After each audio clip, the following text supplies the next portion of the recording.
Years of age, 5'7", weighing in at just over 145 pounds.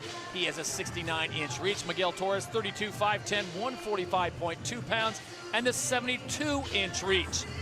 The rules at the World Series of Fighting, there's a 10-point must system. 3 judges score the fight. It's all based on effective striking, grappling, aggression, and cage control. No kicks or knees to the head of a grounded opponent. We now go inside the cage. Jazz Securo has the official introductions.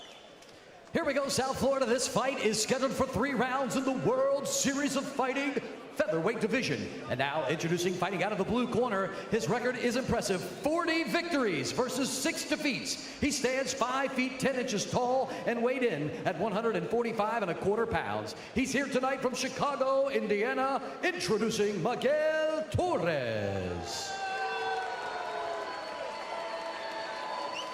His opponent, on my left, fighting out of the red corner. His record sits with 8 victories versus 5 defeats, and all 8 fights he has finished. 5 feet 7 inches tall. He weighed in at 145.5 pounds. He fights out of Miami, Florida, presenting Pablo the Hurricane Alfonso. Your referee in charge is Mr. Troy Waugh.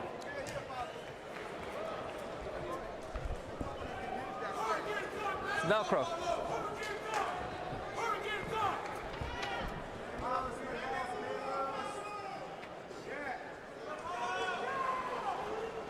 Judge, are you ready? Judge, are you ready? Judge, are you ready? Fight, are you ready? Fight, are you ready? Fight! So here we go in the featherweight division. Pablo Alfonso, the man known as the Hurricane, taking on Miguel Torres, the former WEC bantamweight champion. You talk about speed on display here, boss. Both these guys are great. I think Torres is really going to use his striking and his reach, his more reach that he has, and he needs to do it. Wants to see if he can keep it on the feet. Don't get me wrong, he won like 23 times by way of submission, so he knows the ground.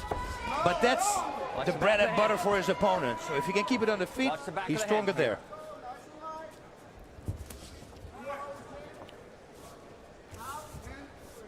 Pablo Alfonso bringing some serious heat on both the punches and his kicks. Single kicks, I'm not a big fan of that. I always say it. You should throw a punch first and then throw a kick.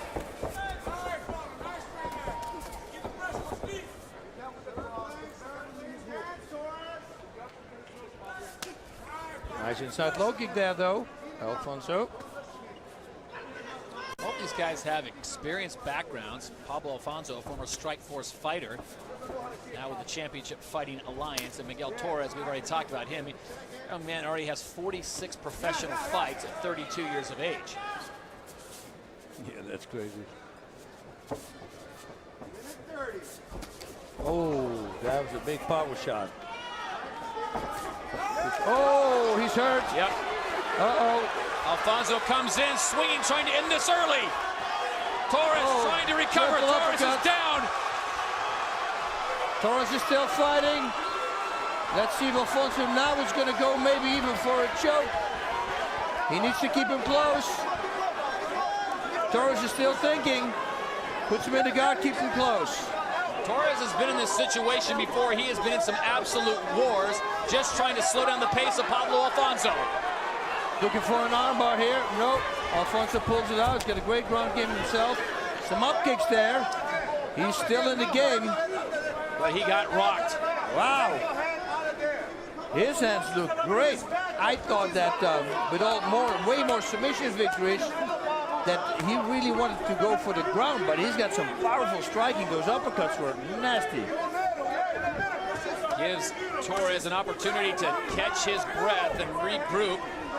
That's a very smart thing to do there. Elbowing the thigh, believe it or not, because that muscle there is relaxed.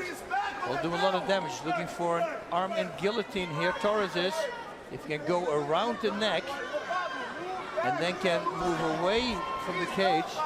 No, it's not underneath. Not deep enough, is it? Nope. He needs to climb on top. He should forget about position. Yep. Torres should have climbed on top. Forget about submission, I believe. Always. Pablo Alfonso now drops. Torres trying to pop his head out.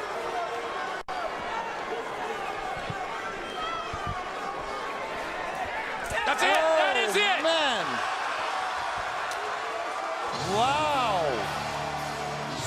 super impressive. I mean, Torres is really good on the ground to pull that one off. That is amazing. For Pablo Alfonso to get it done against someone as seasoned as Miguel Torres, you take it back early, he rocked Torres, and give Torres a lot of credit of what he was able to accomplish and how long he was able to stay into it. But, boss, I don't know if he ever regrouped after that flurry that Alfonso hit him with early on in round number 1. Yep. Let's take a look at it. Watch the uppercuts.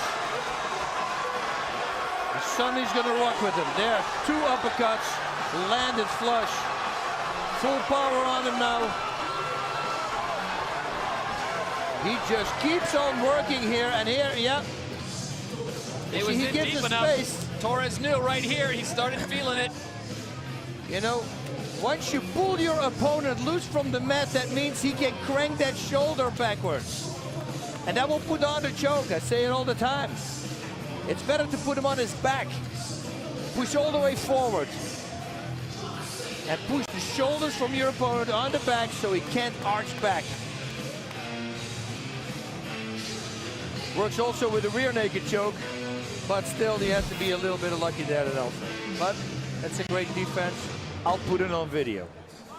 And put it on Facebook. What about that? Anytime you can say you got the best of Miguel Angel Torres, that is certainly saying something, and the look on Torres' face says it all. He just got caught early. Oh, those uppercuts were landing and super powerful.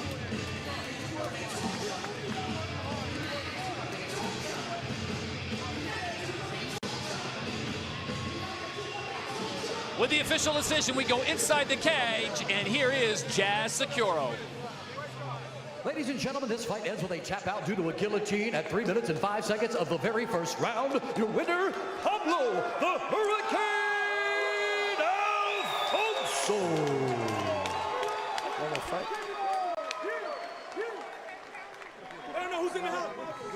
Pablo Alfonso gets the victory and runs his record to 9-5 with a first-round submission over Miguel Torres.